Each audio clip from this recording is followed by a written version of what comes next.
Gloves off. Gloves are off. And this is an issue that we're going to have to deal with face to face with you, Mr. President. He's addressing the president directly. Now, to help us discuss this matter is a man who is a commentator on all matters, from politics to legal to everything.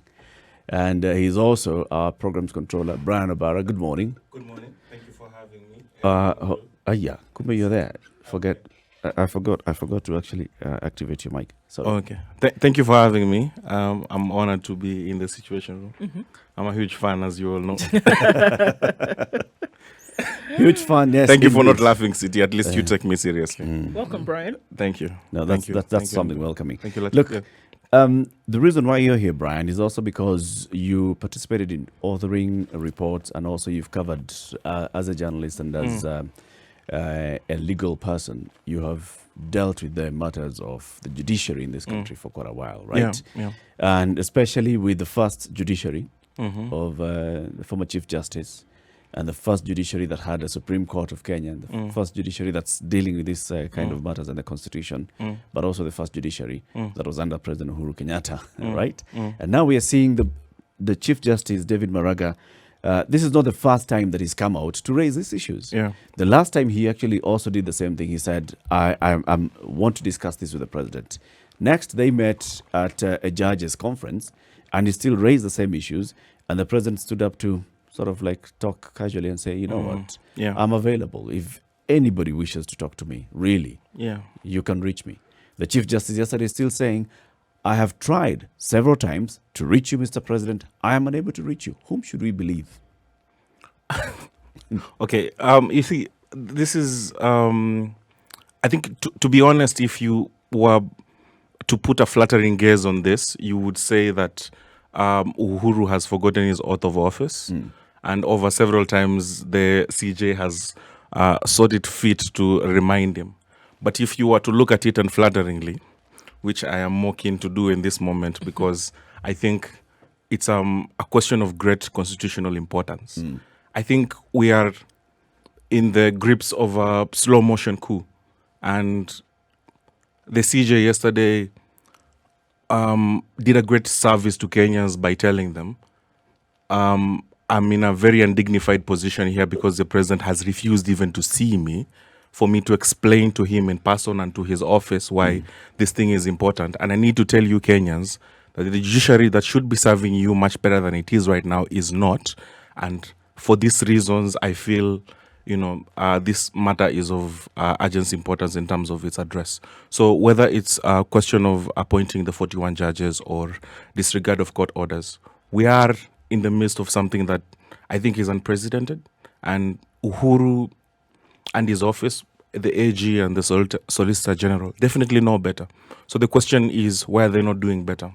Yesterday, I was listening to the LSK chair, Harvey, and I think he made a very bold attempt to try and side with the CJ, but I think he also couched his words very carefully. There's some people who say, oh, he was very bold, and, some people even think he crossed the line, but the most important thing... It wasn't enough for you. It wasn't enough, because, when you have... Listen, I think the thing that people like myself, who, thank you for calling me a commentator, because I observe these things so carefully, things that has worried people like myself is that Uhuru is, for all intents and purposes, behaving like a monarch.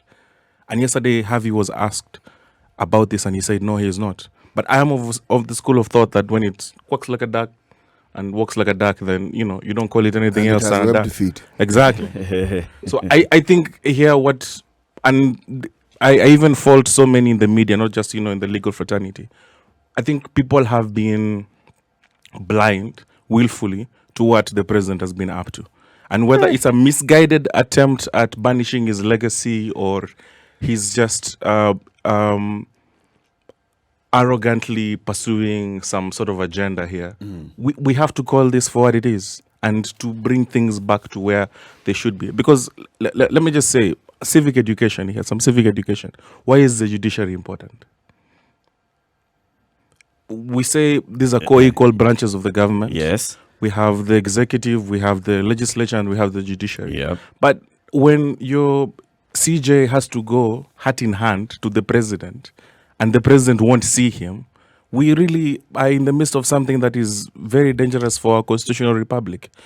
If we recall back in 2010, what happened when there was so much hope in the country is because we had agreed on A new way of a new way of governing doing ourselves things. and doing things. Yeah. But these years now gone by, there have been so many examples of how we Are have. all the failures, though, on the office of the president? Well, in this particular case, Enough are we of dealing, them are we are- dealing with the president as head of executive or head of state? And I think we need to distinguish that as well. We're talking about the head of state. When the chief justice wants to meet with the head of state so that they can discuss, or even let's say they want to meet with head of the executive so that they can discuss issues of conflict. In this particular case, appointment of 41 judges is head of state who's supposed to appoint the 41 judges in his capacity as head of state. Oh, and thank you for putting that very clearly, because I think you guys have seen the front page of the Star today, and there's this misguided notion, and this is where we go back to again the monarch. What does the front page of the Star does it say say? today? What does it say? It says Uhuru was going to appoint the judges next week. Was going to pick the judges. That's the word it chooses. I don't know whether it's editorial or just people who were briefed wrongly by who at this moment. I'm not going to cast aspersions, but I think it's a very dangerous place where we are. I was taking you back to the question that I asked. No, I'm saying Is okay, is to all be the sure what blame the sitting CJ in State said House, yesterday. or is some blame also going to the Supreme Court of Kenya? Well, let's The- pick no, it apart. the If we can office pick of- it apart and look at some of the things that he precedented this announcement yesterday. One of the first things that he said is that, Your Excellency, I have tried to reach you, but I have not been able. So let's start from that and ask ourselves, and I'm going to put this out there. Is it that he sought audience with the president and he said, I'm busy, I'm in a meeting, I'm not able to see you now? Over time, he has tried to see the president over the last couple of months, 6 months, 1 year. He has sought audience and has been denied that audience. Or Hasn't received a has response. not been given a response, or the issues have just been ignored. It could be one of the three. So what are we looking at here? We're looking at contempt for the Chief Justice. I think we shouldn't listen. Some people are trying to put a gloss on this, but what the President's office and the AG and the Solicitor General have shown the CJ is utter contempt. Did you see the CJ's appearance yesterday? This was a man who was not just besieged but angry. Not the first As time. much as he could show it anyway. We're sort of getting used to seeing CJ Maraga looking this way and coming out and complaining. Yeah. And even the last time we discussed it here, last year, and he was talking about the reason why the fight against corruption, the pursuit for justice in the country is getting hit left, right, and center. He was pointing a finger straight at the executive again. Yeah. And the question that even CT was asking here, so let's look at what you've been able to do so far. Okay, so yeah, we can blame With what you have, what have you executive. done? What have you done? Yeah. What is it that you've done as Chief Justice to advance the cause of justice in the country? You as a person, because we are talking about Uhuru as a person, not the office of the president. We are talking of, he is talking about Uhuru as a person. Let's also look at him, David Maraga, as a person.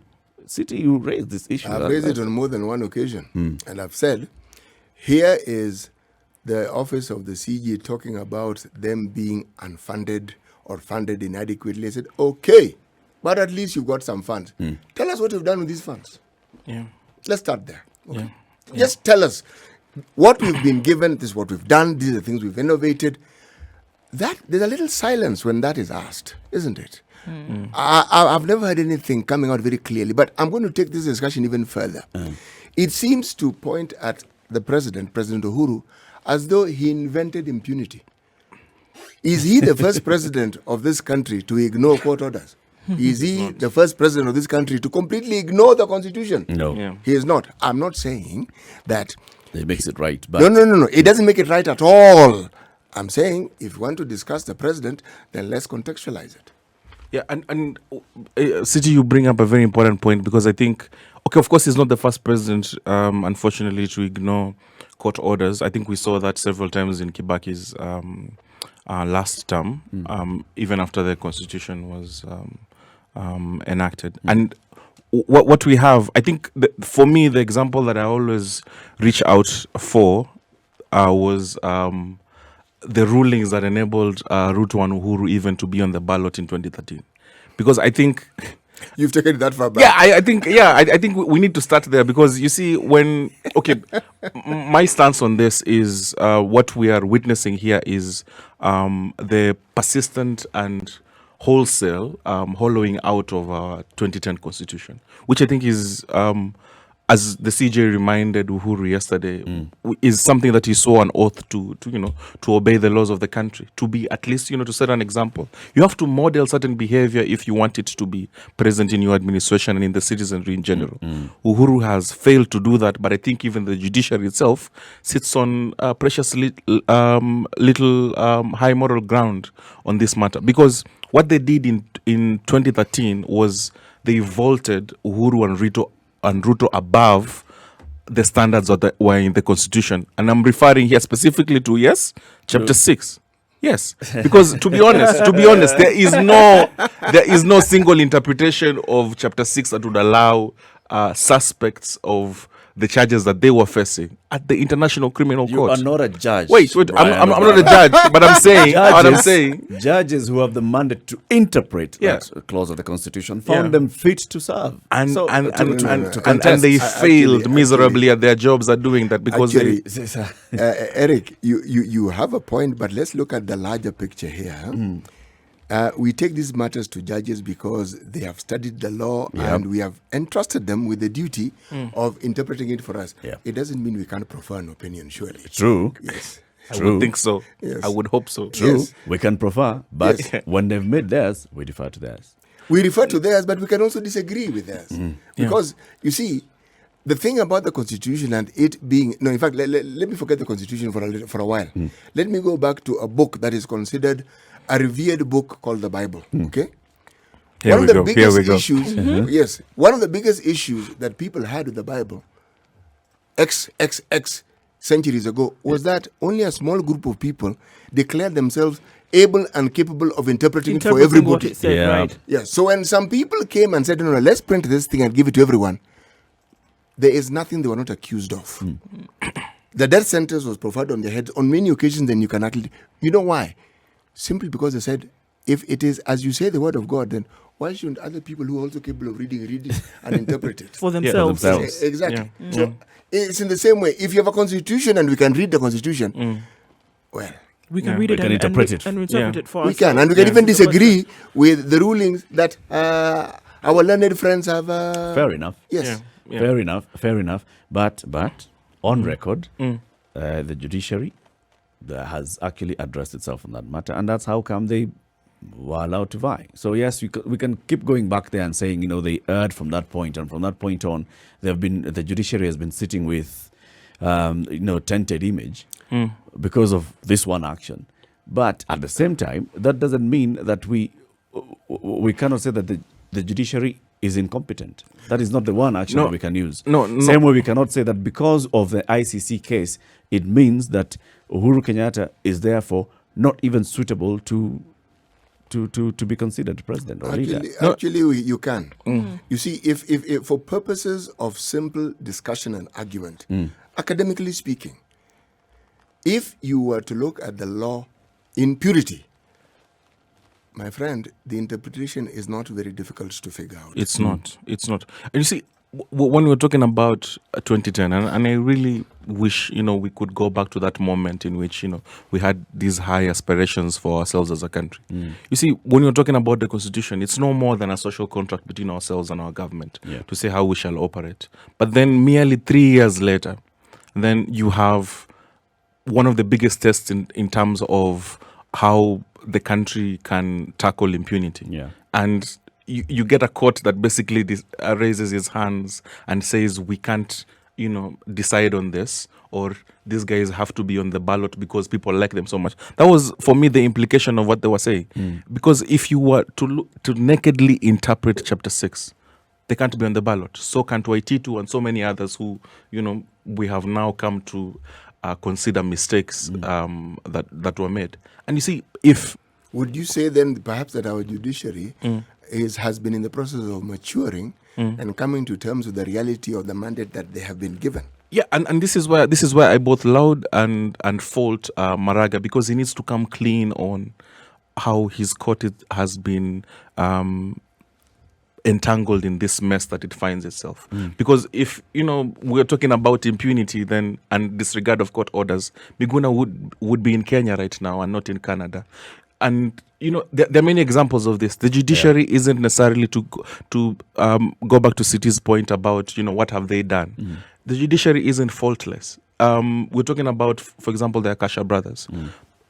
Pantomime trials here in Kenya, nothing happens. They go to New York immediately, almost in the span of a month or so.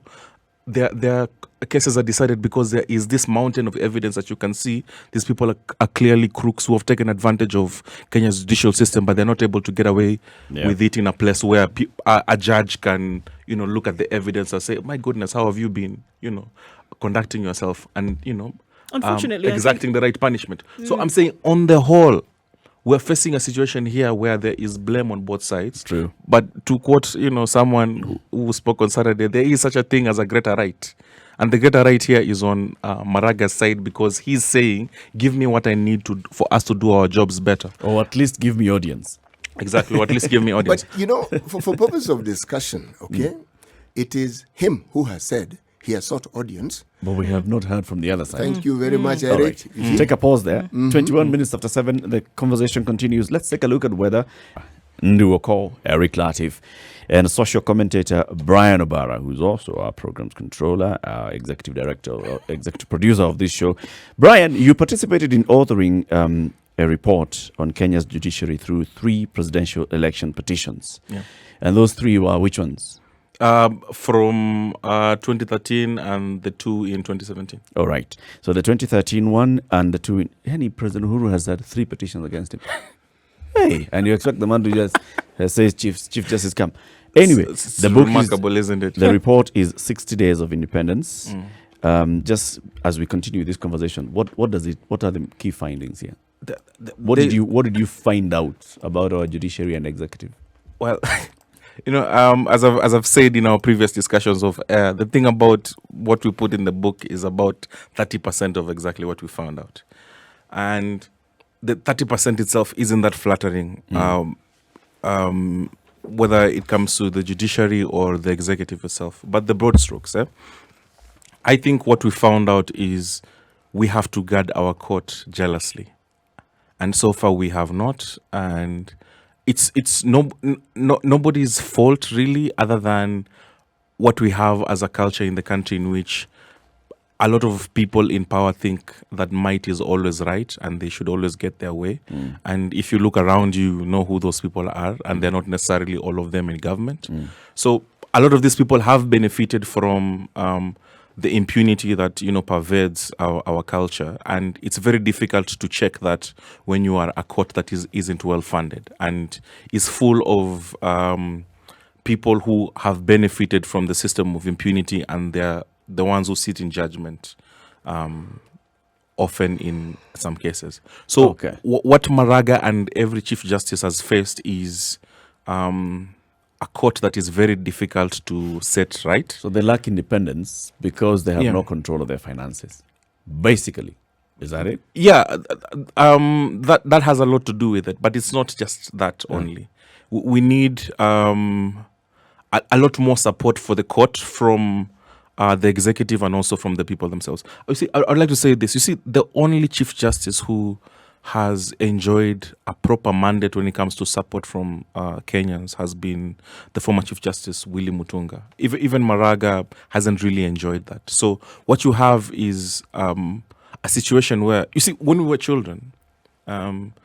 By support, you mean what? Public confidence? Yeah, public confidence. When we were children, the natural inclination for most of us is that justice is, part of nature, that it exists by itself and we don't really have to defend it. But what you learn through life is that, ordinary people make justice happen. So it's not just about the court standing up for itself, but the people also being the biggest supporters of the court, so that no person in power can think of trying to interfere with courts and think that they can get away with it. But what we have so far faced is many situations in which court's decisions have been disregarded, and people have attacked the court with no consequences. So what we have is a court that really needs to be more carefully defended than it has, but it has not really gotten that support. What in from essence Kenyans. you're saying is that we have a situation where, despite having a new constitution, the central government that we thought we had devolved never really got devolved. Never. Because the plight of the judiciary is the same plight that counties face. They have no control over their finances. Not really. Yes. Yeah. They get crumbs every once in a while. Okay. So, right from the very structure in which we have, should we say, tried to implement devolution, or we've tried to implement the new constitution, therein lies the flaw. Because the independence that we speak of, whether it is of parliament or whether it is of the judiciary, whether it's of the counties, independent commissions. there's really no independence. There's no independence when you cannot determine how much you're going to spend. or how Even much when you it's receive. allocated to you, you can't access You it. can't even access it. Yeah. But also, Brian, going back into the issue of the times when the judiciary feels like it's being attacked by the executive, I think also the executive has also complained on a number of occasions where it feels like it's being attacked by the judiciary, especially in the first judiciary of 2010 constitution, right? Where there was a lot of activism coming from the bench. That word. Right? Yes. And that's what the executive was saying. There's a lot of activism coming from the bench. And the public was saying, well, we need this kind of activism. Cases where the executive feels like it's not even being heard. Somebody goes to court and immediately they receive an injunction. Immediately they receive a court order just because they have gone to complain about something that the executive is doing. And the executive is feeling, come on.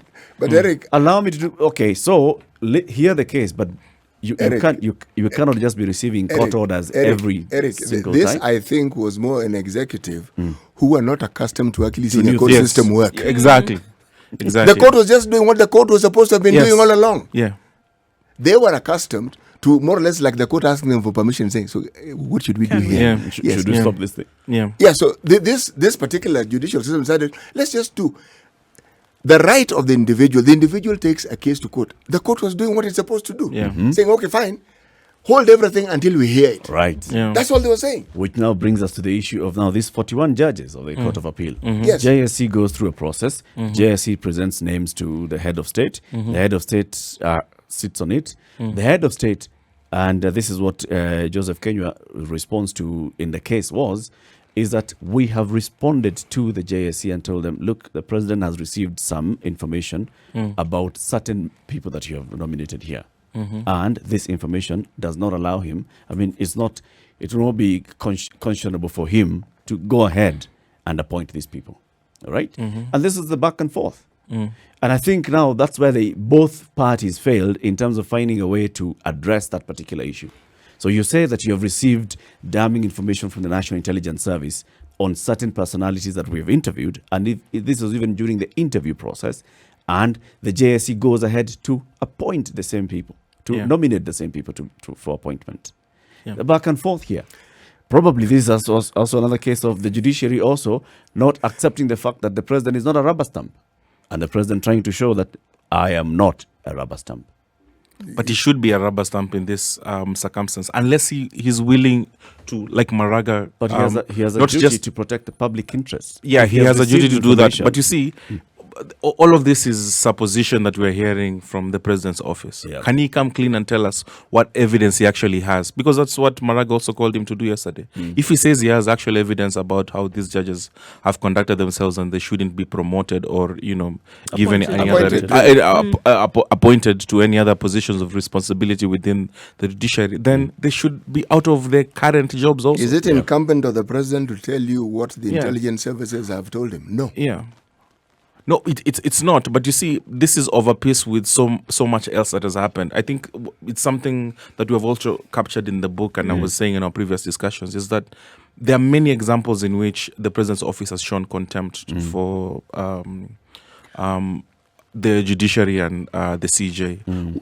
While we were writing the book, we heard of many instances in which the CJ was trying to get audience with the president and couldn't.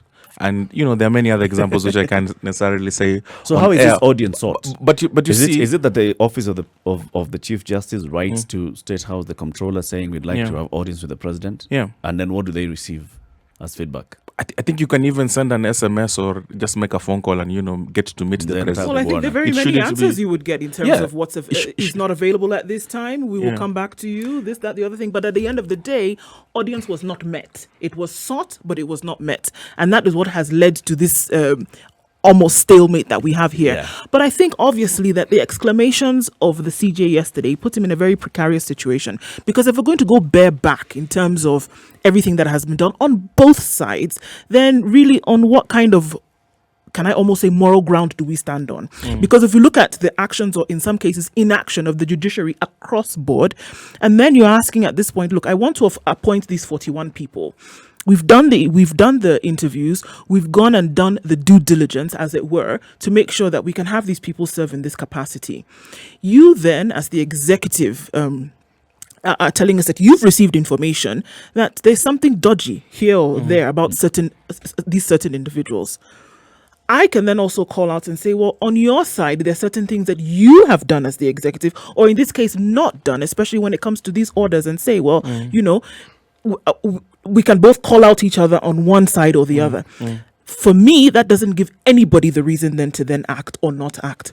To say that, well, two wrongs don't make a right. They don't. If you have not done something, doesn't then mean that then I have the right or the authority to call you out because I myself have not done it. I think we need to be clean on both sides to be able to say that, all right, there's certain things that we have not been able to do, but that has all been thrown into the mix now, and then you cannot see the expansion of justice, for example. You can't see certain things done because we're calling out each other, and I think that's what it is now. I think we have now, unfortunately, a play of egos in the ring right now. And that's the unfortunate thing, because it's going to hold us at some point whereby you say, like we said before, there is really nothing that cannot be sorted out with just really bearing of knuckles here and saying, this is what we are really, really dealing with. Yeah. Didn't the president know that he was appointing Maraga, or did Maraga appoint himself? The president appointed him. But you see, part of this dysfunction could be There's very. somewhere I'm going with Where this. are you heading? Because I can see. We can see behind your eyes, Sita. I know what you're saying, City. But you see, part of this dysfunction, there was some, when we were writing the book again, who suggested that part of this dysfunction is deliberate. And I think there are many examples of this. If you were sitting in that seat, my friend, you would pull some strings that would be deliberate. If Yes. you were looking at what Protect your happened side. with the EACC, the history of the EACC in terms of, functionally rendering it dysfunctional, and then also the IEBC as it currently is constituted, you can't get a sort of like an operational dysfunction that is happening. Well, for sure, I hear Maraga saying very clearly in not as many words that, you know what, you can't call us out on 41 on these cases where you are pinpointing some people for having misbehaved, as it were, when you yourself in Misbehaving. when you yourself in that No. position are refusing something as simple as court orders. You can't call us out on one when you yourself are misbehaving. In And fact, that's he what even we went hear further him than that. saying. He even said we can't even keep praying to God to bless us. and we are cannot. sinning. But how long after Maraga's appointment did these issues start coming up? How long after? Tell us, Siti. There's a reason why I'm asking. You see, I know what you're saying. yes, it isn't We as shall though revisit. it isn't as though when Maraga was appointed, he and the presidency or his office and the presidency were in disagreement. I'm sure there was a time they got along quite well. Actually, for sure. there's an anecdote in the book. Actually, not an anecdote because it's a straight news report. In 2017, during the campaigns, Uhuru actually took credit for Maraga when he was campaigning on the campaign in stamp. KC, and said, Yeah, he said, Democracy and yeah, Did I not? yeah, did I not? So at some point, Uhuru soured on Maraga, and The question think I want to that's what ask is Siti saying. how well does the office of the Chief Justice get along with the office of the Attorney General and the Solicitor General? Because remember, the AG is the advisor Yep. to the government. Yep. Okay? So even as you're talking about the president, please understand there's a buffer here. It's called the AG. Yep. So if the AG and the CJ don't get along, Then the it CJ may be and the seen presidency will as not get along. it will be and may be It seen. may be seen. Yes, as though the As if, president and the CJ are actually not getting along. And it may not necessarily be the case. But if you are to be blunt about this thing, if the government has an issue that they feel the judiciary should perhaps consider in their favor, because there are such issues, and the office of the CJ or the justice system blatantly refuses to. You think the executive is just going to sit There's by going to be pushback. and just going to be watching you? You'll They'll be say, reminded. "Oh." Yeah. There's the aha moment. Aha. So that is it. And it's the same thing that happens when the executive does not obey some court orders. Sometimes the judiciary wants to remind the executive. And these are very important court orders. Yes. Sometimes the judiciary will come up with another decision to remind the executive that This pissing contest is not necessary. and it doesn't help us. No, it doesn't help us at all. That's why I said, at some point, It hurts us. no, terribly, terribly. It isn't as though we have not had situations that are far more vicious, far more polarizing than this one that we're talking about. This one here is what you call a garden variety disagreement. I actually don't find anything wrong with what's No, happening it's much I it's think of a it's much healthy. higher caliber than the No. garden variety. No, it's I garden think it's variety. healthy. No, it's garden variety if you because of compare. its consequences. Yes, If you compare it with others that could go dangerously and south. eventually You have broken especially two very crucial court orders. One, a multi-judge bench has sat and asked you to take the nominees of 41 judges of the court, 41 judges actually, and appoint them. And the president has so far not appointed them. And then there are many other court orders that the executive has failed to obey. And the Chief Justice is basically telling the president, look, you are not living according to the ideals of the oath of office that you saw. Right? Yeah. And I think it's a good thing that this is happening now. It points us to something. The fact that a Chief Justice can stand and speak and get into his car and go home and sleep, and we haven't heard anything about the Chief Justice now, he's fine. He'll go right? to work this morning. Yes, he'll go to work this morning. This shows that our Constitution is working. But also it shows what is not working about the Yeah. Constitution. Yeah. It does. It does. But you see, And it's a good thing that the executive is doing what you are accusing it of doing. Trying to hold on to its power. You're trying to losing hold- me there. Trying to hold on onto its onto its power, trying to hold on to its influence, because it exposes that unless you do this, you may have any executive that can come in and will reverse all the gains that we've made.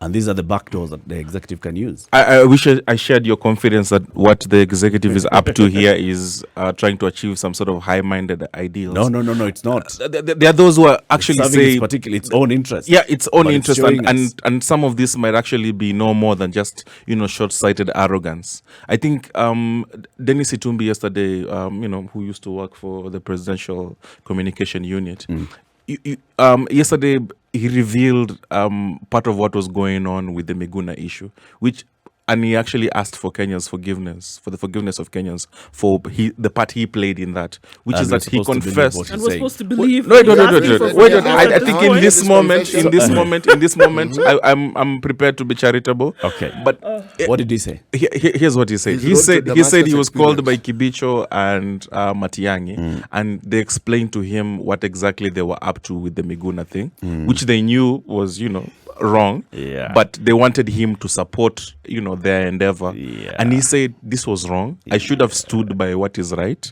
but it was their officer's intention at this moment to disobey the court order, which would allow Miguna to be back in the country. It's So- okay.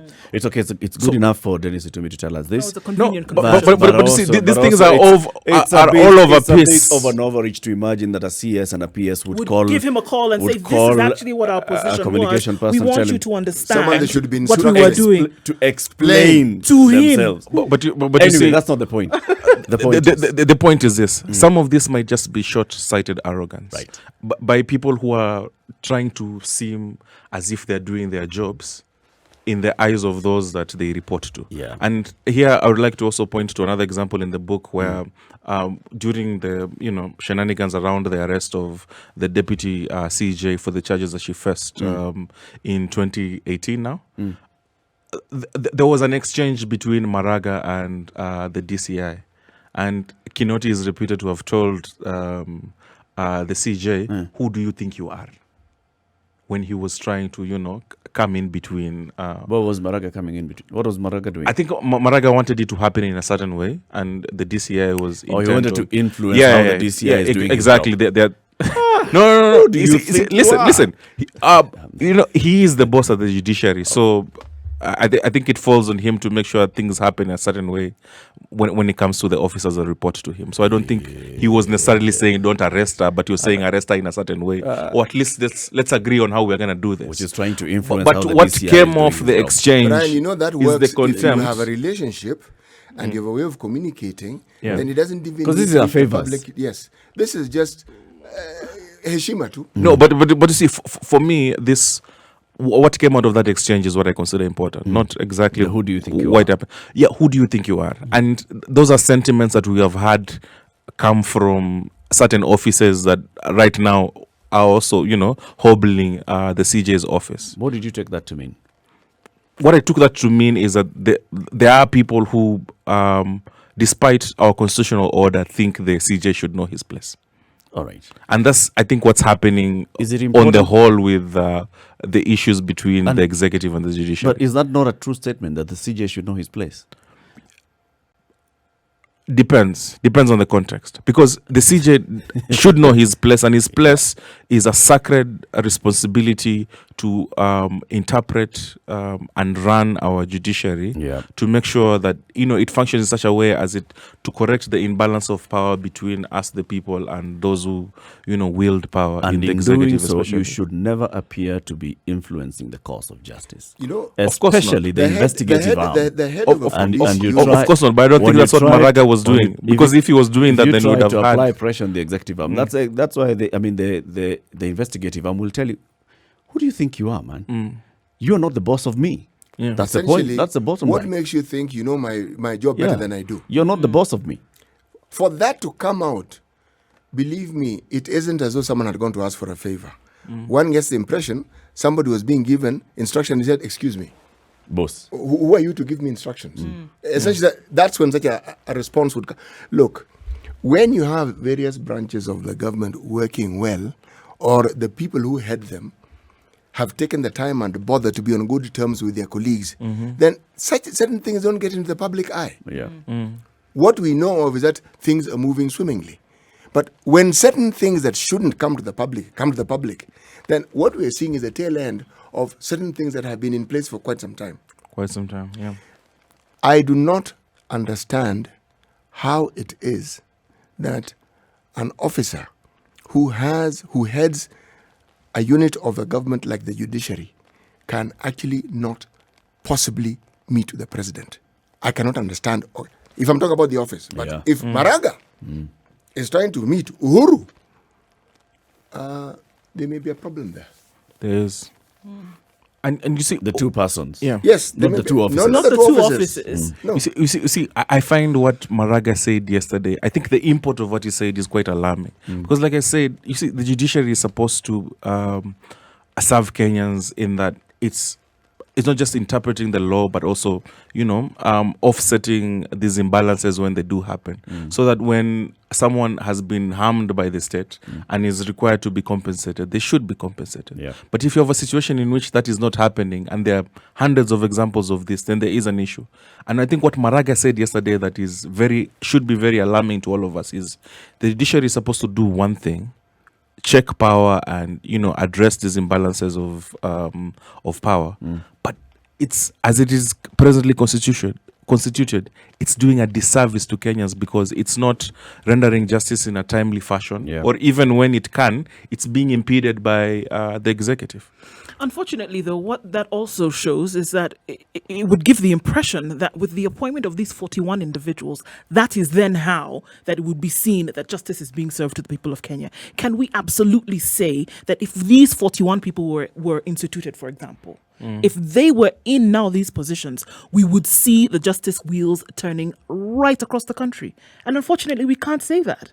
Because if we go back to what CT had been saying before, with what they had and with the spots that they were able to fill with what they had previously, did we see that justice was being expended? Did we see that there were no bottlenecks? Did we see that cases went on without any problem? Did we see that with the little that they had, they were able to do that? Because the impression that is being given is that the only thing that stops the judiciary essentially from doing its job and serving Kenyans is the appointment of these 41 judges. No, I think That's I hold not a what he different said. I don't think opinion. that's necessarily what he said. But from where I sit, appointing the 41 judges is important. It's very important. Because you continue allowing the judiciary to be more efficient in its delivery of justice. Yeah. There are people who are sitting in remand who need Court of Appeal judges. But a Court of Appeal judge, even the EACC boss sat here and told us, the next go today in some of these like in environment court, and you'll be given a date for 2022. And you need more judges. You need more judges to be able to sit so that they can share this workload. So it's important that we have more and more judges appointed. And are we going to see a difference? If those judges are appointed today, are we likely to see a difference? Maybe not directly. But for the people who are in remand, the people who actually require those services, and you went and interviewed them and polled them, they might start telling you, yes, there was movement. Eric, what is the ideal ratio of students to teachers? To teachers. What is the ideal ratio of patients to doctors? Doctors, What is the ideal ratio of judicial officers to perpetrators or people who need the services of the law? and police officers to citizens. I was heading in that direction. There is none in this country that meets that so-called quota or that desired ratio. At all. So the judiciary should stop this crying wolf and Not really, City. City, when you're talking No. about a court that has 21 or 15 judges and has thousands of cases, the CJ yesterday was very clear. How are you filing a case today and the next hearing is in... It's next year. Yeah, it is next year, surely. Chief. Is the judiciary built for justice? We haven't met any of this threshold, but there has been attempts. They have not. There have been attempts at least trying to address the numbers. COVID is what has made the government try. Over the years, Very there's been an puny increase. attempts. Over the years, there's been a market increase in the number of police officers who are employed. All right. Over the years, there's a market increase in the number of teachers. Not sufficient. Not meeting the quota. Not meeting the quota. Not sufficient. Even the doctors will still tell you not meeting the quota. Not sufficient. But when we had the now man in charge of the Nairobi Metropolitan Services Health, Oluga, when he was Secretary General of KMPDU, he said, "Well, yes, we have not yet reached there, but we are making progress." It's the same thing. When Mutunga came in and the Judicial Service Commission, there was a purge of judicial officers. There were new judicial officers who were hired. It's the same thing. Let's keep increasing this number. It doesn't mean that until we get we satisfy the ratio of police officers, then judiciary can start talking. No. You know, I'm going back to the question that I raised. You know, we don't have the right quota of teachers that we would like to see. Learning takes place. Students keep going to school, even if there's 60 or 70 students in a class. 1 million students are still passing exams Yes, at the end we of the year. still find our hospital jam-packed with patients, and the few doctors who are there attend to them. Yeah.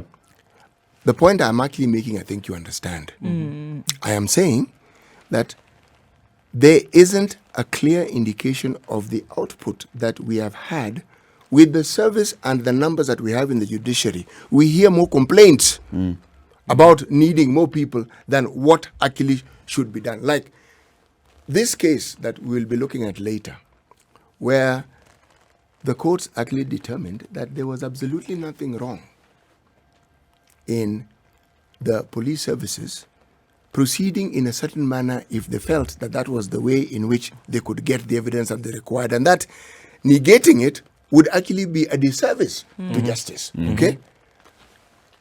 It is good. But surely, are you telling me that if the court system put their mind to it, that they would not find a solution? If, let's say, for instance, we didn't have the money and we couldn't employ a single judge more, a single magistrate, if we didn't have the money, are you telling me that the judicial service would not be able to do what it's supposed to do? They would be able. Yes. And that's why they're still doing what they're doing. Yeah, but it's a question of what quality of justice do Kenyans deserve also. Yeah. It's not It just isn't as though the numbers since the Uhuru government came in have not been increased. Am I right? They've been increased, but they required more. Yeah. I'm simply saying And they were in the process of actually getting more. It's not that this was a push by the Judicial Service Commission.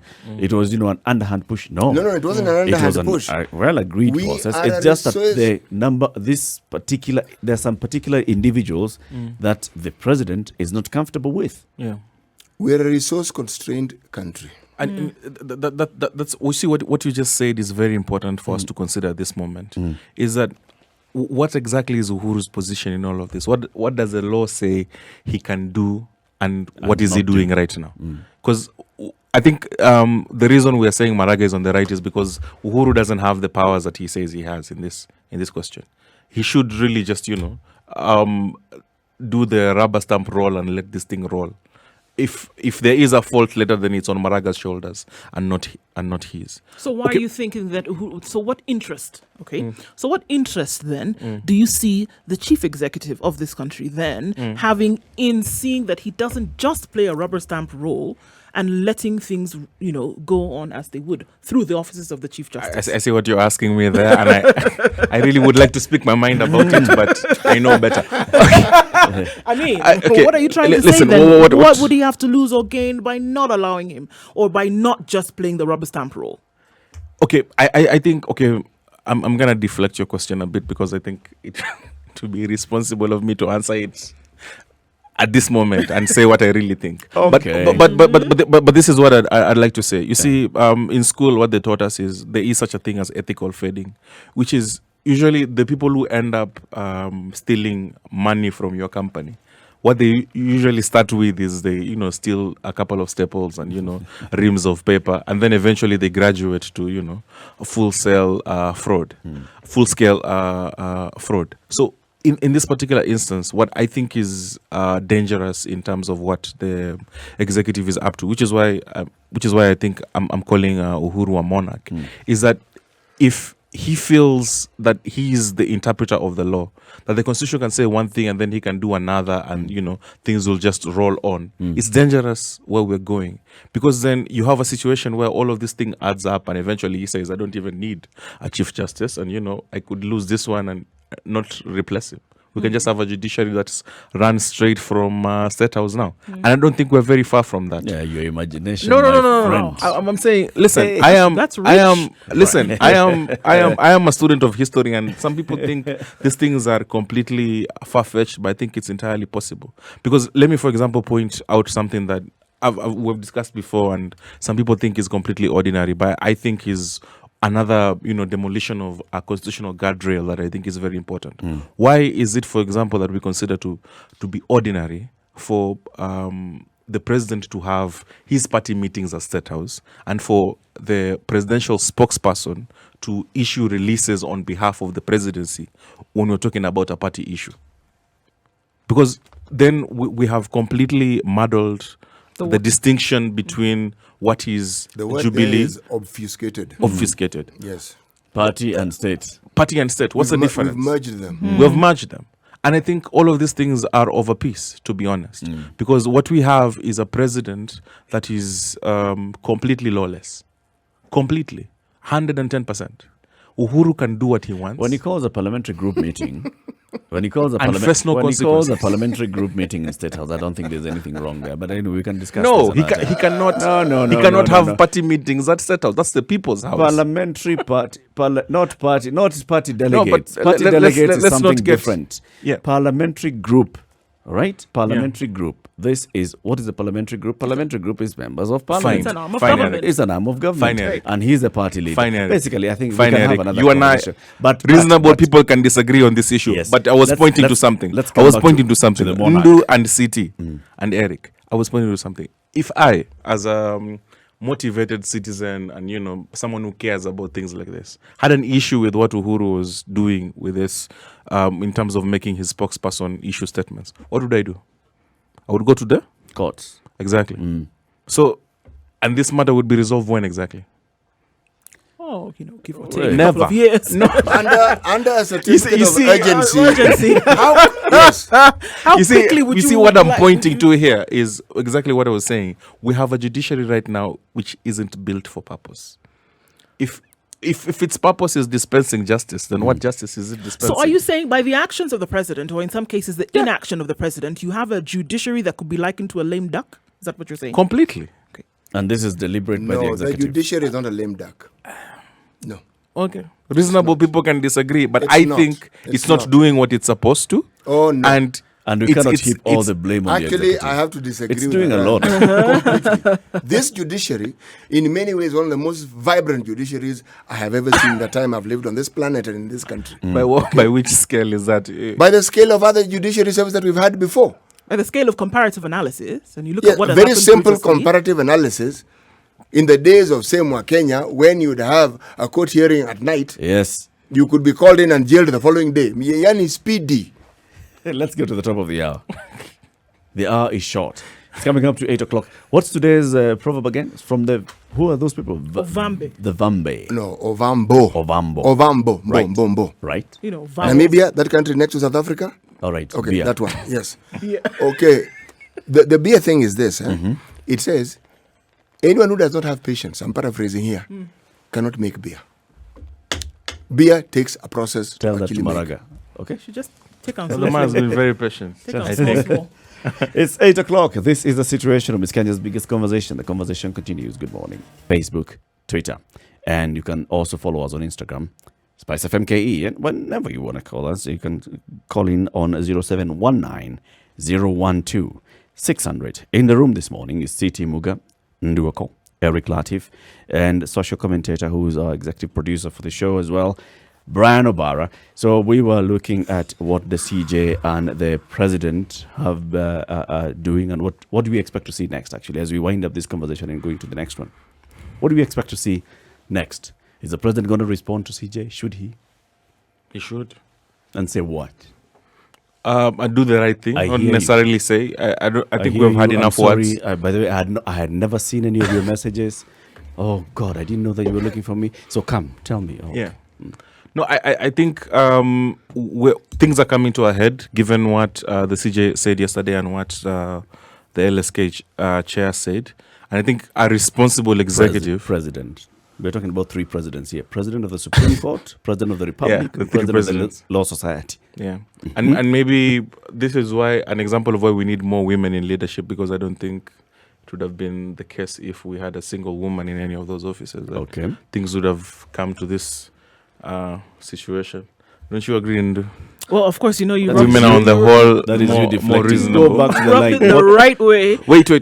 What were you saying? What do you expect I'm saying to see a happen? responsible executive would try to de-escalate Okay. at this moment. And like I said, you see, if the president is trying to have his way, which is clearly doing, the only way to address this thing is some sort of compromise. And I think appointing the judges and at least, coming clean on why certain orders were not, adhered to would be very responsible. Because I'd say where we are right now is a situation in which the executive is being very irresponsible.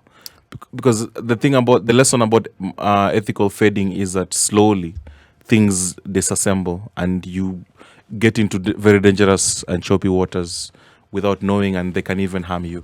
Yeah. Yeah.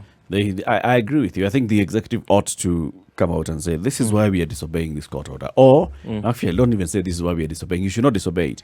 This is why we are going to contest this court order. Yeah. And go ahead and appeal. Follow the due process and appeal. Yeah. And in this particular case of appointment of the 41 judges, if indeed the head of state has received some damning, incriminating evidence from the intelligence services about certain personalities, then I'm sure there are very many mechanisms that exist that in which the head of state can actually communicate this Exactly. to the Judicial Service Commission, or if not the Judicial Service Commission as a whole, the President of the Supreme Court, and say, this, as a chairman of the Judicial Service Commission, this is why we cannot appoint this person.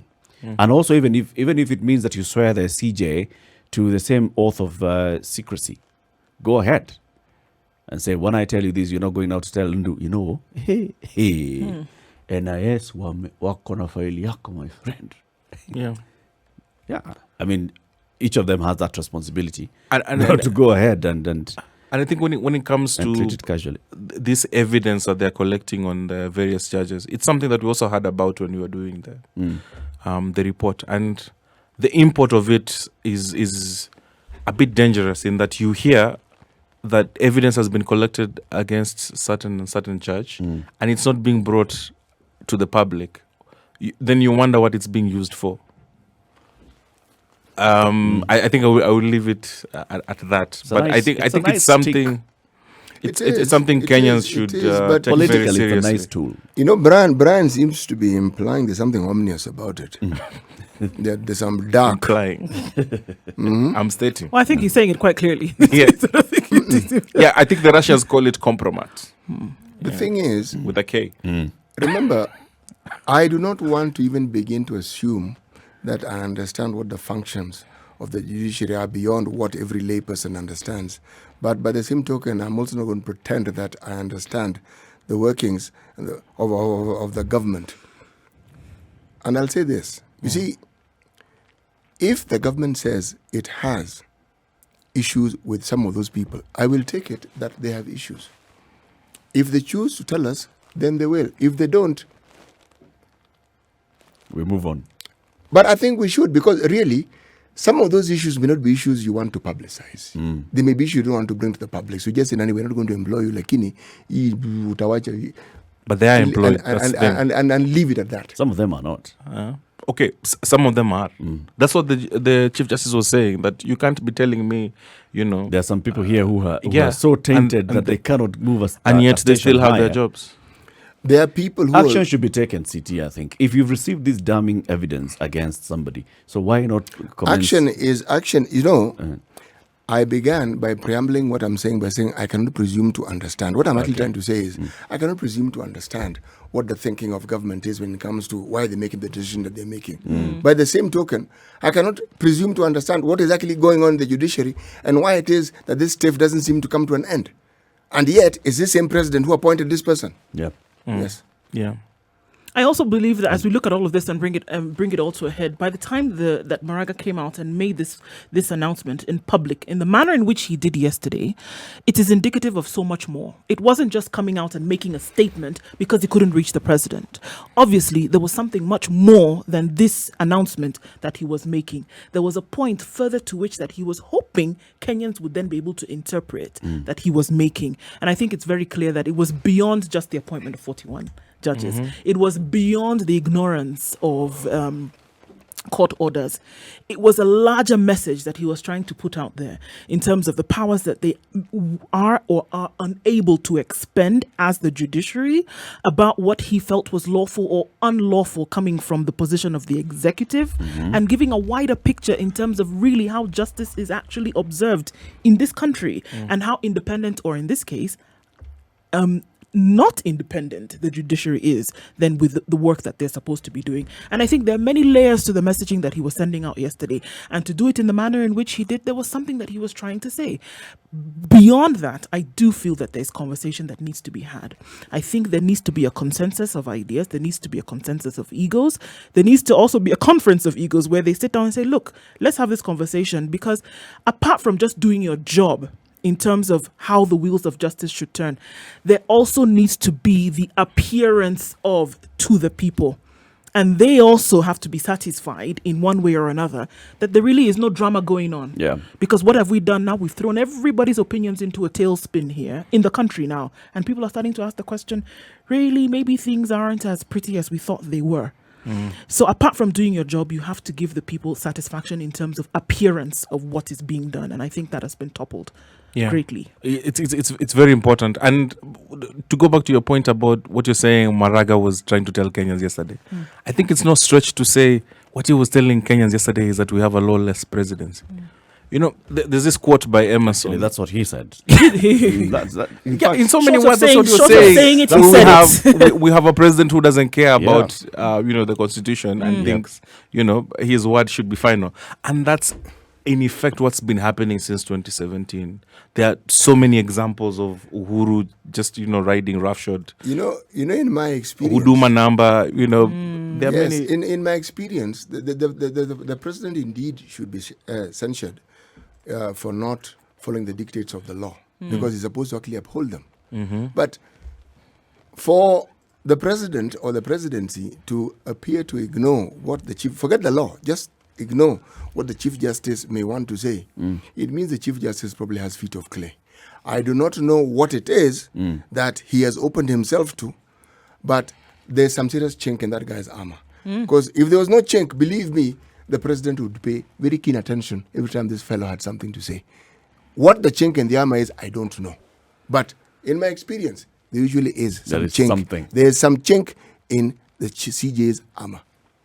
And that is why the executive can look and say, He has spoken, okay, moving on. Okay, now moving on swiftly.